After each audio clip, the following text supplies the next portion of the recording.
My fiance told our therapist. I settled for him because my first choice wasn't available. The therapist asked, "How do you feel about that?" I said, relieved, and walked out. The ring was returned before she even made it to the parking lot. Hey Reddit, never thought I'd be one of those guys posting his relationship disaster online, but here we are. What happened 3 weeks ago in a therapist's office still feels surreal, and I need to get it out. Buckle up, because this one's a ride. I'm 31 male, own a 3-bedroom house in a good neighborhood, drive a reliable truck, and have my finances in order. My dad always drilled into me, "Son, build your foundation before you build anything else." So that's what I did. Started as a junior engineer right out of college, working 60-hour weeks on highway projects and bridge inspections. Spent 2 years living in a studio apartment, eating ramen more nights than I care to admit, saving every dollar I could. By 25, I'd saved enough for a down payment on my house, a foreclosure that needed work, but had good bones. Spent another 2 years fixing it up on weekends, learning plumbing and electrical work from YouTube videos and my contractor buddy Mason. The house became my pride and joy. Renovated the kitchen myself, replaced all the flooring, updated the bathrooms. Turned a distressed property into something I could actually be proud of. My dad came over when I finished the last room and just nodded. "You did good, son." Real good. Coming from him, that was like winning an Oscar. Met my now ex-fiancée Vanessa, 29 female, at a mutual friend's wedding 3 years ago. She was a bridesmaid, I was a groomsman, and we hit it off at the reception. She's a marketing coordinator at a tech startup downtown, one of those places with ping pong tables and kombucha on tap. First 6 months were great. We had chemistry, laughed at the same dumb shows, and she seemed genuinely interested in my work, even when I'd ramble about load-bearing calculations and soil compression tests. She'd come to my place most weekends, and we'd cook together, watch movies, just exist in that easy early relationship bubble where everything feels effortless. I introduced her to Mason and his wife Sarah within the first month. They seemed to like her well enough, though Mason pulled me aside after that first meeting with a look I couldn't quite read. My best friend Mason has known me since high school, works as a general contractor, married to his high school sweetheart Sarah, and they've got 2 kids. He's one of those friends who doesn't bullshit you. If something's wrong, he'll tell you straight up. When I first started dating Vanessa, he met her at a barbecue, and his exact words afterward were, "She's cool, but something feels performative about her, like she's auditioning." I brushed it off because I was into her. "You're overthinking it," I told him. "Not everyone's as straightforward as Sarah. Some people are just more polished." "Polished," he repeated, unconvinced. "Sure, man. Just keep your eyes open, yeah?" About a year into dating, Vanessa started dropping hints about her ex. Subtle at first, mentions of "someone I used to date" or "this guy I knew in college." Then, the details got more specific. His name was Ethan. They dated for 4 years at Colorado State. Apparently, he was some finance hotshot who'd moved to New York for a high-paying job right after graduation, effectively ending their relationship. "He was the one that got away," she said once while we were watching a movie. She laughed it off like it was a joke, but I noticed how she said it. Wistful. Like she was talking about a lost opportunity rather than an ex-boyfriend. There was this dreamy quality to her voice that made my stomach turn, though I couldn't articulate why at the time. "Everyone has exes," I told Mason, when he asked about it during one of our weekend fishing trips. "Doesn't mean anything." "Sure, man," he replied, casting his line. "But most people don't talk about their exes like they're some perfect being who escaped their grasp. Sarah never talks about her high school boyfriend like he's some mythical creature. She barely remembers his last name. I should have paid more attention. But I was in that phase of the relationship where you explain away the red flags because you want it to work. You tell yourself stories. She's just being open about her past. She's comfortable sharing with me. It means she trusts me. All the lies we tell ourselves to avoid uncomfortable truths. Around the 18-month mark, I proposed. We'd just gotten back from a weekend trip to Breckenridge, and everything felt right. I'd saved up for a nice ring. Not crazy expensive, but a solid 1.5 carat princess cut that she'd mentioned liking while we were window shopping months earlier. Proposed at her favorite Italian restaurant downtown, the one with the outdoor patio and string lights. Got down on one knee between the appetizer and main course. She cried, said yes, and posted about it immediately on Instagram with the caption, "He put a ring on it. Finally settling down with my forever person." Looking back now, that settling down phrase hits different. At the time, I thought it was just a figure of speech. Settling down, as in getting married, building a life? I didn't realize she meant it literally. Settling for what was available rather than holding out for what she actually wanted. The engagement period was where things started feeling off. We moved in together about 2 months after I proposed. She'd been renting a studio across town, and it made sense financially. Her lease was ending, and we were getting married anyway. Why pay 2 rents when we could save money and start building our life together? But living together revealed patterns I'd missed while we were dating separately. For starters, she'd never really contributed to making the house feel like ours. I'd ask her opinion on furniture or decorations, and she'd just shrug and say, "Whatever you think is best." At first, I thought she was being easygoing. Eventually, I realized she just didn't care about making my house into our home, because she'd never really invested in the idea of our future together. She'd get these moods where she'd scroll through social media for hours, particularly Instagram and Facebook. I'd catch her looking at profiles of people from her college days, and when I'd ask who she was checking out, she'd quickly close the app and say, "Nobody, just old friends." But I saw the name Ethan pop up more than once before she'd swipe away. One night, I woke up around 2 a.m. to use the bathroom and saw light coming from under the bedroom door. I walked in to find her in bed, phone in hand, scrolling through someone's Instagram. She nearly threw the phone when she saw me. "Jesus, you scared me," she said, hand on her chest. "Sorry. Who were you stalking at 2 in the morning?" I asked it as a joke, trying to lighten the moment. "No one. Just couldn't sleep." She put the phone face down on the nightstand, screen going dark immediately. I didn't push it then. Wish I had. Then there was the phone thing. Vanessa started taking her phone everywhere. Bathroom, kitchen, even when she was just going to grab something from the car. When I mentioned it once, she got defensive. "I'm allowed to have privacy, aren't I? Or do you need to monitor my every move?" "That's not what I meant," I said, caught off guard by her reaction. "I was just noticing you seem attached to it lately." "Well, I'm planning the wedding. Lots of vendors to coordinate with." Fair enough.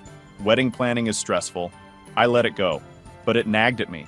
She'd never been secretive about her phone before. It used to just sit on the coffee table, face up, and neither of us cared if the other glanced at notifications. Now it was like she was guarding state secrets. But the biggest red flag was how she talked about our wedding versus how she talked about our future. She'd get excited about the dress, the venue, the photographer, all the wedding day stuff. She'd spend hours on Pinterest, saving ideas for centerpieces and color schemes. But when I'd bring up what comes after, buying a bigger house, starting a family, building a life together, she'd get vague and change the subject. "Let's just focus on the wedding first," she'd say, one thing at a time. "But shouldn't we talk about whether we want kids? How many? When?" I'd press. "There's time for all that. Don't rush me." It felt like she was excited about the event, but not the marriage. Like she wanted the Instagram-worthy wedding day, but hadn't thought past it, or didn't want to. The wedding was supposed to be in 6 months. We'd set the date, booked the venue, a beautiful barn-style place about 30 minutes outside Denver. Sent, save the dates. Everything was moving forward. But 3 months before the big day, Vanessa suggested we do couples therapy. Not because anything's wrong, she assured me. Just to make sure we're starting marriage on the right foot. Lots of couples do premarital counseling. Seemed reasonable enough. I knew several married couples who'd done it and said it helped them communicate better. I agreed. And she found a therapist named Dr. Patricia Morrison, who specialized in couples counseling and premarital issues. Dr. Morrison had an office in a professional building downtown, one of those converted historic buildings with exposed brick and modern furniture. Our first session was pretty standard. Introductions, talking about our relationship history, discussing our goals. Dr. Morrison was in her 50s, professional but warm, with the kind of presence that made you feel like you could say anything without judgment.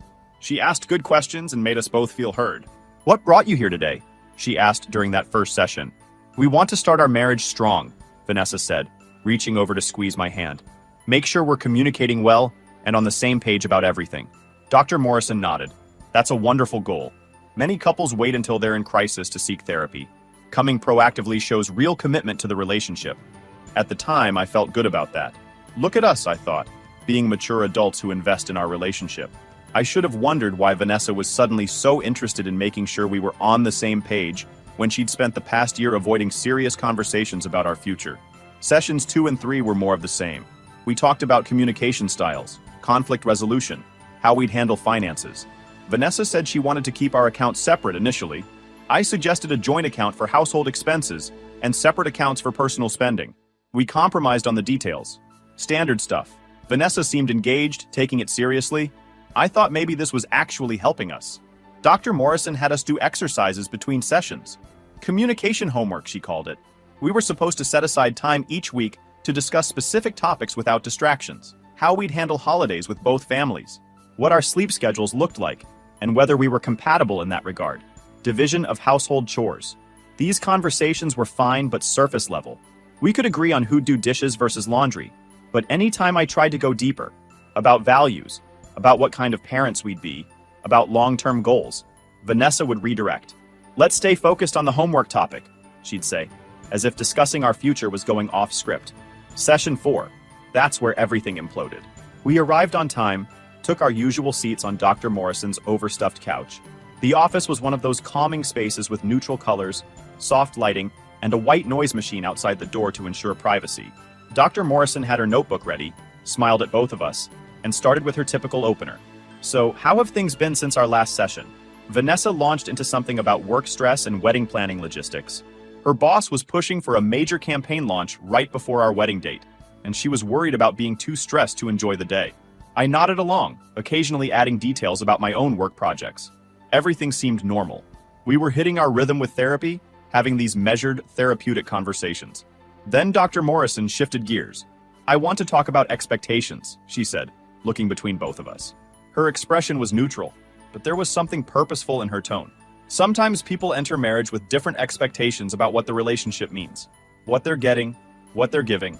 I'd like each of you to be really honest about why you're choosing to marry your partner. She looked at me first. "Owen, why are you marrying Vanessa?" Easy question. I'd thought about this a lot. Because I love her. She's smart, funny, ambitious. We have great chemistry, and I can see us building a real future together. She's the person I want to come home to every day. When I imagine my life in 10, 20, 30 years, she's in that picture. I want to build something lasting with her. Dr. Morrison nodded, made some notes. "Vanessa, same question. Why are you marrying Owen?" There was a pause. Just a beat too long. In retrospect, that pause should have told me everything. Vanessa shifted in her seat, tucked her hair behind her ear. A nervous habit I'd noticed before when she was uncomfortable or unsure about something. "Well," she started, her voice careful, measured. "Owen is stable. He's reliable. He has his life together, which is attractive. He treats me well, and I can see him being a good husband and father." Dr. Morrison waited, pen hovering over her notebook. The silence stretched. And? Another pause. Longer this time. I could feel the air in the room change, like static electricity building before a storm. "I guess?" Vanessa glanced at me, then back at Dr. Morrison. Her jaw was tight, her hands clasped in her lap. "I guess if I'm being completely honest, which I know is the point of being here, Owen wasn't my first choice. I had someone else I wanted to be with, but that didn't work out. So when Owen came along and was so wonderful and stable and clearly into me, it felt like the right move, like the adult thing to do." The room went dead silent. I could hear the white noise machine through the door, the distant sound of traffic outside, the air conditioning unit clicking on. My brain was trying to process what I'd just heard, but it felt like my thoughts were moving through wet cement. First choice. Those words echoed in my head. I wasn't her first choice. Dr. Morrison's expression remained neutral, professional. "When you say first choice, can you elaborate on that?" And then Vanessa kept talking, and I swear it felt like watching a car accident in slow motion. "You know it's happening. You know it's going to be bad, but you can't look away and you can't stop it. My ex-boyfriend Ethan. We broke up because he moved to New York for his career, but we stayed in touch on and off. He's doing really well now, vice president at an investment firm, making serious money. When Owen and I started dating, I was still hoping Ethan would come back or ask me to move to New York. But he never did, and I realized I needed to move on with my life. I couldn't wait forever." She looked at me then, like she expected me to understand. Like this was a reasonable explanation for why she was marrying me. So I chose Owen because he was available and wanted me. He was ready for commitment, ready for marriage. I settled for him because my first choice wasn't an option. I just stared at her. Settled. She said settled like she was talking about picking a backup college after getting rejected from her dream school.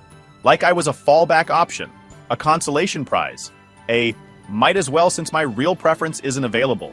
3 years. 3 years I'd spent loving this woman, building a life with her, planning a future, saving money for our wedding, talking about baby names, looking at bigger houses. And the entire time, I was her backup plan, her settlement, her good enough since I can't have what I really want. Dr. Morrison turned to me. Her voice was gentle but professional. "Owen, how do you feel about what Vanessa just shared?" The word came out before I could think about it. "Relieved." Both Vanessa and Dr. Morrison looked at me, surprised. Vanessa's mouth actually fell open slightly. Relieved? Dr. Morrison repeated, leaning forward slightly. Yeah, I said, and I felt this strange calm wash over me. Like everything that had been murky and confusing suddenly clicked into perfect clarity. Relieved that I found out now instead of after we got married. Relieved that I don't have to spend the rest of my life wondering why she seems checked out. Relieved that I can stop trying to figure out what I'm doing wrong when apparently the problem is that I'm not someone else. I stood up, grabbed my jacket from the back of the couch. My hands were steady, my mind was clear. I looked at Vanessa directly. I'm done. We're done. Thank you for finally being honest. Owen, wait! Vanessa started, reaching for my arm. But I stepped back. Dr. Morrison, thanks for your time, I said, pulling out my wallet and leaving cash on the side table for the session. I think we just saved me a lot of future therapy bills. I walked out of that office and straight to my truck in the parking garage. My hands were shaking as I started the engine. Adrenaline finally hitting my system, but my mind was crystal clear. 3 years. 3 years I'd spent loving this woman, building a life with her, planning a future. And I was her backup plan, her settlement, her might as well since the real prize isn't available. The drive to the jewelry store was automatic. I barely remember getting on the highway, changing lanes, parking. I just kept hearing those words over and over. I settled for him because my first choice wasn't available. I drove straight to the jewelry store where I'd bought the ring. It was 4:45 p.m. They closed at 6. The same guy who'd helped me pick it out 6 months ago greeted me at the counter, smiling until he saw my face. Hey, Owen! How's the engagement going? It's not, I said flatly, pulling the receipt from my wallet. I'd kept it in there, along with the certificate of authenticity and the insurance information. I need to return this ring. His smile faltered. He looked genuinely sympathetic. I'm so sorry, man. Let me see what I can do. The return policy was strict. 30 days minus a 20% restocking fee. We were way past 30 days, but the guy cut me a break. His name tag said James, and he looked at me like he'd been exactly where I was standing. Look, technically we can't take it back after 30 days, James said quietly, glancing toward the back office. But my manager's gone for the day, and you seem like a decent guy who's having a shit day. I can give you store credit for the full value. That work? Yeah, I said, throat tight. That works. I walked out with $12,800 in store credit and a receipt. The whole transaction took maybe 15 minutes. By my calculation, Vanessa was probably still in Dr. Morrison's office, trying to explain or justify or backtrack, trying to make it sound less devastating than it was. I drove home, went straight to my bedroom, and started packing her stuff. Not angry, not throwing things around, just methodically boxing up her clothes, toiletries, all the random stuff she'd accumulated in my house over the past year, her collection of decorative pillows that she'd insisted we needed, her fancy coffee maker that cost more than my monthly grocery budget, her stack of self-help books that she'd never actually read but displayed on the shelf like trophies. I called Mason while I worked, phone on speaker as I folded her sweaters. Yo, what's up? He answered. I could hear his kids in the background, laughing about something. Need your truck and some help moving boxes. Can you come over? The background noise on his end immediately quieted. He could hear something in my voice. Yeah, man. Be there in 20. What's going on? Tell you when you get here. Mason showed up with Sarah, who immediately hugged me when she saw my face and the boxes stacked in my living room. Oh, honey, what happened? I told them everything while we loaded Vanessa's belongings into Mason's truck. Every detail from the therapy session, every word she'd said, the way she'd looked at me like I should understand why she'd settled for me. Sarah looked furious, her face getting redder with each detail. Mason just kept shaking his head, loading boxes with more force than necessary. I knew something was off about her, he said, hefting a box of shoes into the truck bed. Didn't want to say, I told you so. But man, I told you so. You did, I admitted. I should have listened. Where are we taking this stuff? Sarah asked, taping up another box. Her best friend's place, I said, pulling up the address on my phone. Vanessa's been staying there during our communication exercises from therapy. She can officially move in now. We drove the boxes to her friend Lindsay's apartment, a trendy loft in Lodo that Lindsay was always posting about on Instagram. We left them on the doorstep with a note I'd written on the back of a receipt. Vanessa, your belongings. Don't contact me. Owen. My phone had been buzzing nonstop since I'd left the therapist's office. 17 missed calls from Vanessa when I finally checked. Texts ranging from Owen, please let me explain to, you're overreacting to, I didn't mean it the way it sounded. Each text got progressively more desperate. I know that came out wrong. Please call me. You're being unfair. I was trying to be vulnerable like Dr. Morrison asked. I do love you. You know I love you. Where are you? Your truck's not at the house. Are you seriously not going to respond to me? This is childish. We need to talk about this like adults. I blocked her number and went home. Mason and Sarah stayed for a while, ordering pizza and just sitting with me. We didn't talk much, didn't need to. Just their presence was enough. You need anything, you call us, Sarah said before they left. Middle of the night, doesn't matter. We're here. The next morning, I woke up to find Vanessa's car in my driveway. She was sitting on my porch steps, makeup smeared, wearing the same clothes from yesterday. She'd clearly been crying all night. When I opened the door, she jumped up like she'd been waiting for hours. She probably had been. Owen, thank God. We need to talk. You have to let me explain. There's nothing to explain, I said calmly, keeping the screen door between us. You were honest yesterday. Probably the most honest you've been since we met. I'm the backup plan. The safe choice. The guy you settled for because your first choice didn't want you. I heard you loud and clear. That came out wrong. I was nervous, and Dr. Morrison was pushing me to be vulnerable. And I just said things without thinking. No, I interrupted. You weren't nervous. You were honest. And you know what? I believe you. I believe that's exactly how you feel. How you've always felt. But I love you, she said, reaching for my hand through the screen door. I stepped back, keeping distance between us. Maybe you do, in your own way. But you love the idea of me more than you love me. You love that I'm stable and reliable and have my shit together. You love that I make you look good to your friends and family. You love that I was ready when you decided you needed to move on from pining after Ethan. But you don't love me. You're settling. That's not true. Your exact words were, I settled for him because my first choice wasn't available. Those weren't taken out of context. That wasn't a slip of the tongue. That was the truth finally coming out after 3 years of you pretending. She started crying harder, mascara running down her cheeks in dark streaks. Please, Owen. We can work through this. We can go back to therapy. No, we're done. The ring's been returned. I've already called the venue. You'll get an email about the cancellation by end of business today. I'm keeping the house because it was mine before we met. Your stuff is at Lindsay's. We're done. You can't just throw away 3 years. I'm not throwing anything away. You already did that when you told a room full of people. Well, 3 people, but still, that I'm your consolation prize.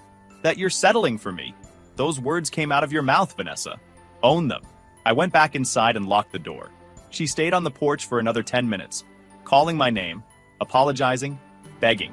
I watched through the window as she finally got in her car and drove away, tires squealing slightly as she took the corner too fast. Over the next week, the fallout was spectacular. Vanessa tried to control the narrative, posting vague stuff on social media about relationships ending and people showing their true colors.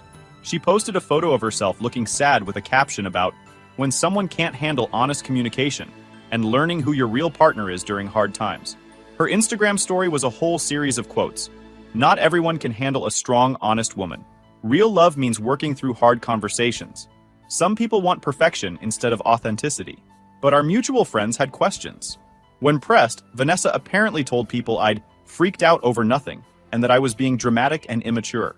She painted herself as the victim, the brave woman who'd been vulnerable in therapy, only to have her fiancé abandon her for telling the truth. That narrative lasted exactly 3 days. That lasted until Mason's wife Sarah, who has zero tolerance for bullshit, posted on Facebook. PSA.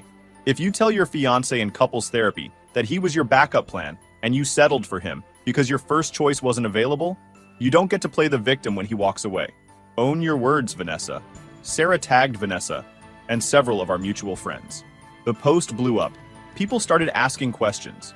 Vanessa's story fell apart quickly because, surprise, several people had wondered about her obsession with her ex. Comments started rolling in. One friend commented, "Is this about Ethan? You literally told me last month you'd leave Owen if Ethan ever moved back to Denver." Another friend, "You showed me Ethan's Instagram like 5 times at girls' night and said, 'This is what I could have had.'" Someone else, "Remember when we ran into Ethan's cousin at that bar and you spent 20 minutes asking about him? That was weird." The comments kept coming, each one adding another piece to the puzzle. People who'd noticed things but hadn't said anything were suddenly connecting dots. Vanessa deleted her social media accounts within 24 hours. Instagram, Facebook, Twitter, all gone. But screenshots had already spread. Her friends tried to reach out to me. Lindsay called from Vanessa's phone. I'd only blocked Vanessa's number. "Owen, you're being unreasonable." Vanessa made a mistake. She was just being vulnerable in therapy like the therapist asked, and you punished her for it. She was being honest, I corrected. Big difference. I'm not punishing her. I'm just not signing up to be someone's second choice for the rest of my life. Everyone has exes. Everyone has people they think about sometimes.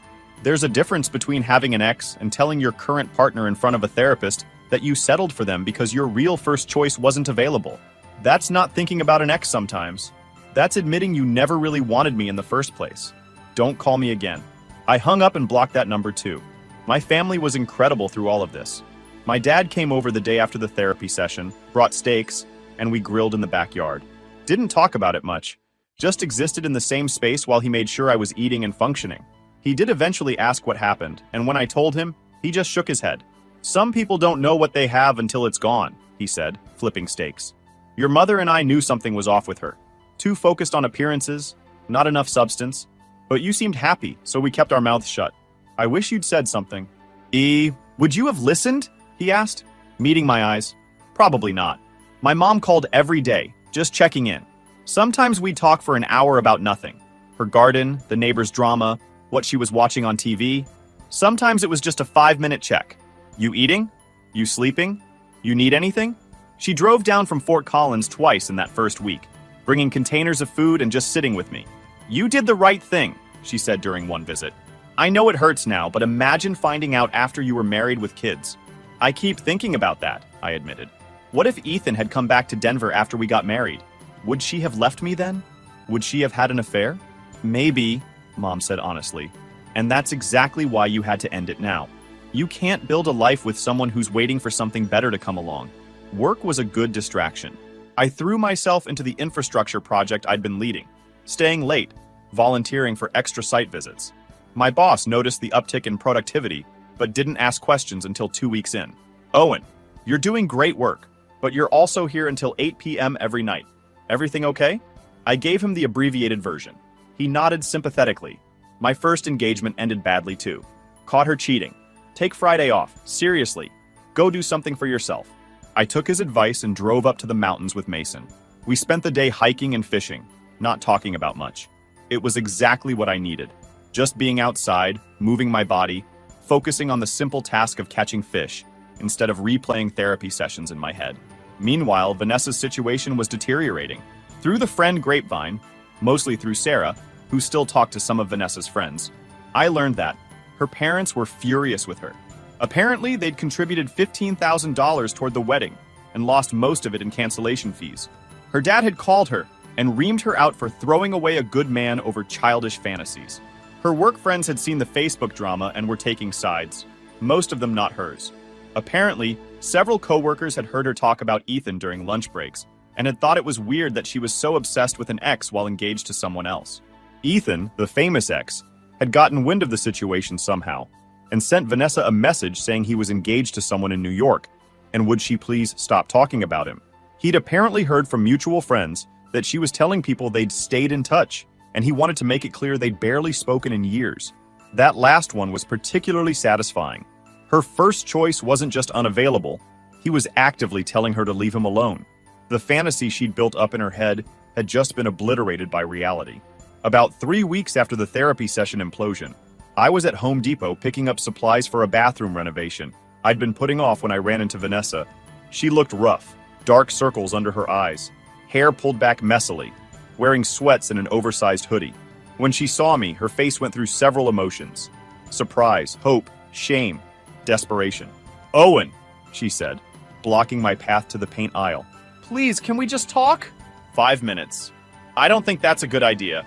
I've been going to therapy. Individual therapy. Dr. Morrison recommended it.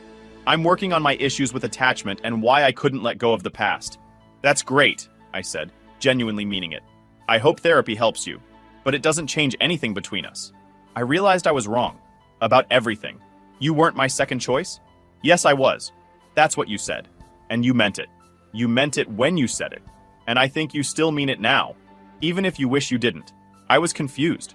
I thought I wanted Ethan, but I didn't really. I wanted the fantasy of him, the idea of what that life could have been. You were real. You are real. And I threw that away.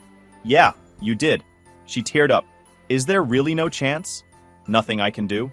I looked at her, really looked at her, and felt nothing. No anger, no sadness, just a mild sense of relief that this wasn't my problem anymore. That her issues, her therapy, her regrets were no longer things I had to carry. Vanessa, even if I believed you, and I'm not sure I do, the damage is done. I can't marry someone who spent our entire relationship wishing I was someone else. I can't build a life with someone who sees me as the safe, boring option they settled for. You deserve to be with someone you actually choose first, not someone you settle for because your real preference isn't available. And I deserve to be with someone who chooses me first, not as a backup plan. I do choose you. No, you choose not being alone. There's a difference.